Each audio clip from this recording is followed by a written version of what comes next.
Hello అందరికీ. ఈరోజు మనం బేబీ కోసం ఒక హెల్తీ బ్రేక్ఫాస్ట్ ప్రిపేర్ చేద్దాం. ఇది హెల్తీ కాదు, కొంచెం వాళ్ళకి యమ్మీగా కూడా ఉంటుంది.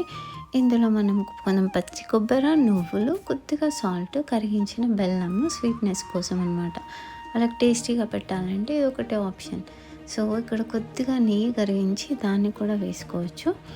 సో నేను ఆల్రెడీ చపాతీ వేయించేటప్పుడు నెయ్యి వేస్తున్నాను, ఇక్కడ వాడలేదు. ఇది చాలా ఈజీ అనమాట, సింపుల్గా అయిపోతుంది. మనం చపాతీ వాళ్ళు తిన్నట్టు కూడా ఉంటుంది. ఒక ఫుల్ చపాతీ వాళ్ళకి ఫుల్ బ్రేక్ఫాస్ట్ అనమాట. చపాతీ ఇలా పిండిని మెత్తగా కలుపుకోండి, అంటే మరీ గట్టిగా కాకుండా. సో సాఫ్ట్గా వస్తాయి చపాతీలు. ప్రెస్ చేసేటప్పుడు కూడా సన్నగా ప్రెస్ చేయకుండా కొంచెం థిక్నెస్తోనే ప్రెస్ చేసి వేయించేసేయండి చపాతీ.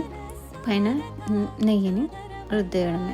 సో ఇలా ప్రిపేర్ చేసిన చపాతీ తనకైతే చాలా నచ్చింది. మీరు కూడా ట్రై చేసి మీ పిల్లలకు పెట్టండి. వీడియో నచ్చినట్లయితే లైక్ చేయండి.